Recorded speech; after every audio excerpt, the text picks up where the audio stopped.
بأي آلاء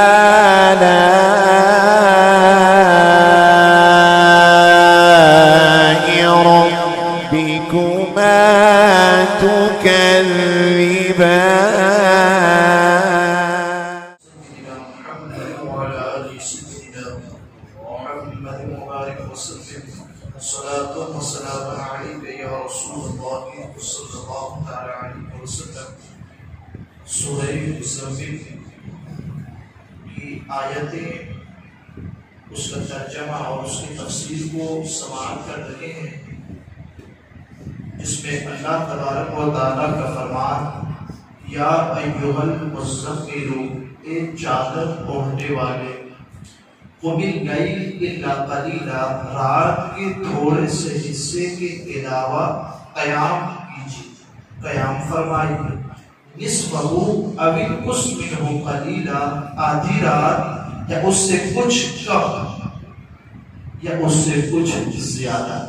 اس حوالے سے ہماری گفتگو ہوئی، اور آگے کا لفظ ہے وَرَتِّلِ الْقُرْآنَ تَرْتِيلًا، اور قرآن کو خوب ٹھہر ٹھہر کر صاف صاف پڑھیے، ٹھہر ٹھہر کر صاف صاف بتائیے۔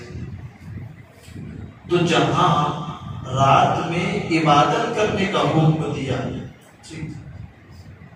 اس کے حوالے سے پتا چلا کہ امت پر 5 وقت کی نماز فرض ہے، لیکن امت کے نبی پر 5 وقت کی نہیں بلکہ 6 وقت کی تہجد بھی نبی کریم صلی اللہ علیہ وسلم پر فرض ہے۔ تو یہاں رات کی عبادت کی جو اہمیت ہے اس کو بتایا گیا کہ محبوب رات میں اٹھ کر کے اپنے رب کو یاد کیجیے، سبحان اللہ۔ ٹھیک ہے، اصل مسئلہ نبی کریم صلی اللہ علیہ وسلم کا آپ فرمانے علی شان ہے کہ جس کی روایت کو حضرت ابو ہریرہ رضی اللہ تعالیٰ سے مروی ہے کہ نبی اکرم صلی اللہ علیہ وسلم ارشاد فرماتے ہیں کہ اللہ تبارک و تعالیٰ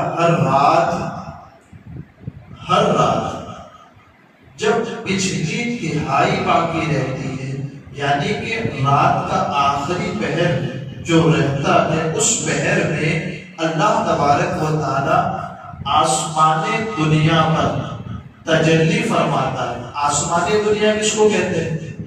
بھئی جہاں یہاں ہے دنیا پر جو آسمان نظر آتا ہے، آسمان تو 7 ہے، 1 2 3 4 5 6 7، ٹھیک؟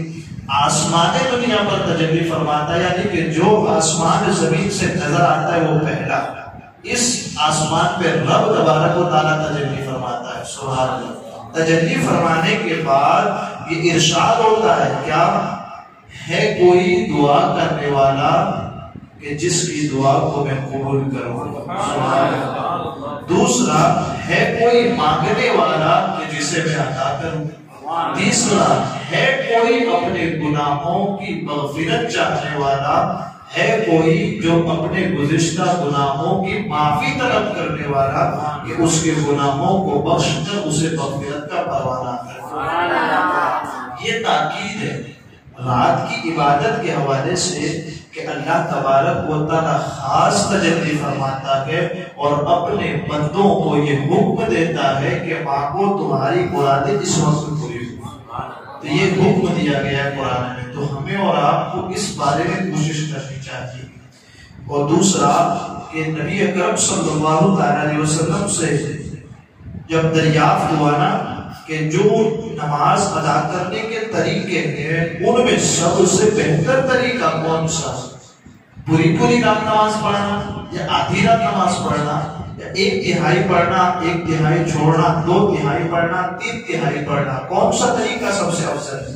آپ صلی اللہ علیہ وسلم ارشاد فرماتے ہیں سب نمازوں میں سب سے زیادہ محبوب جو نماز ہے نا وہ حضرت داؤد علیہ السلام کی، وہ نماز داؤد ہے۔ کیسی نماز ہے نماز داؤد؟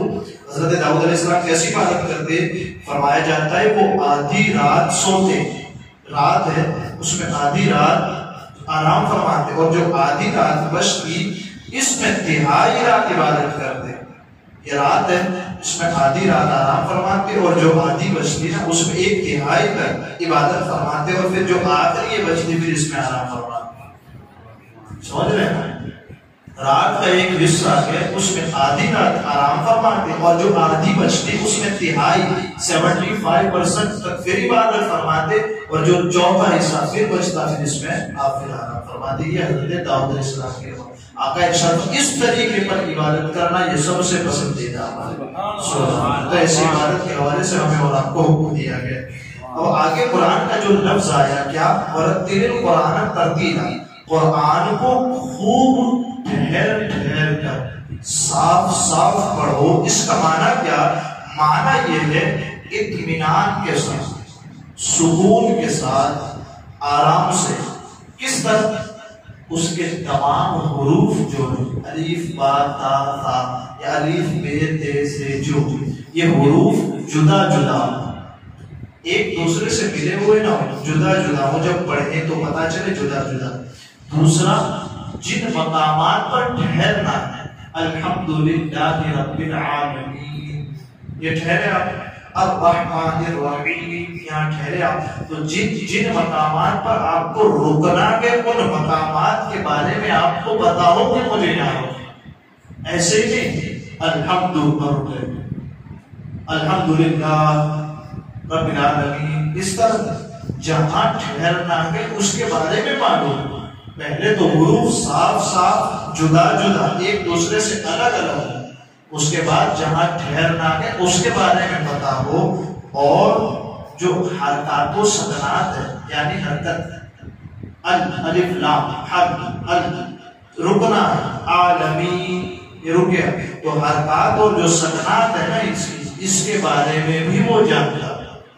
اس طرح قرآن مقدس کی تلاوت کرنی خاص اہتمام کے ساتھ. اب ورتل القرآن کہا جاتا تب بھی معنی ہو جاتا ہے یعنی قرآن کو ترتیل کے ساتھ ادا کریے. لیکن ورتل القرآن ترتیلا، ایک کیسا ہم اپنے بچے کو جب کہتے ہیں کہ دوبارہ یہ کام مت کرنا تو کیا کہتے ہیں؟ تو نے یہ کام کیا اب مارو. لیکن جب تاکید ہوتی ہے اب دوبارہ یہ کام مت کرنا ورنہ سخت سزا دو. پہلے تو کیا کہا دیکھ دوبارہ مت کرنا، لیکن جب وہی کام ہوا تو ہم اب تاکید کیا کراتے ہیں اب دوبارہ نہیں ہونا چاہیے ورنہ اب سزا دی جائے گی. تو قرآن یہ کیا فرماتا ہے؟ صرف ترتیب میں خوب تاکید یہاں ارشاد فرمایا اللہ تبارک و تعالیٰ نے کہ قرآن کو خوب ٹھہر ٹھہر کر صاف صاف سکون کے ساتھ آرام سے. اس بارے میں پتا چلتا ہے کہ ترتیلاً فرما کر اس بات کی تاکید کی جا رہی ہے قرآن پاک کی تلاوت کرنے والے کے لیے ترتیل کے ساتھ تلاوت کرنا، سکون کے ساتھ تلاوت کرنا یہ نہایت ہی ضروری ہے. اب اس کے بارے میں انشاءاللہ مزید گفتگو آگے کریں گے. اللہ تبارک و تعالیٰ مجھے آپ کو کہنے سننے سے زیادہ علم و عمل کی توفیق عطا فرمائے.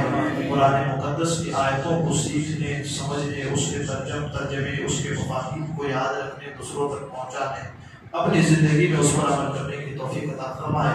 ہمارے کہنے میں، آپ کے سننے میں عمل سہولت کوئی خطا ہوئی اور اللہ تبارک و تعالیٰ اپنے حبیب کے صدقے سے معاف فرمائے. وصلی اللہ تعالی علی خیر خلقہ محمد وعلی آلہ وصحبہ اجمعین برحمتک یا ارحم الراحمین.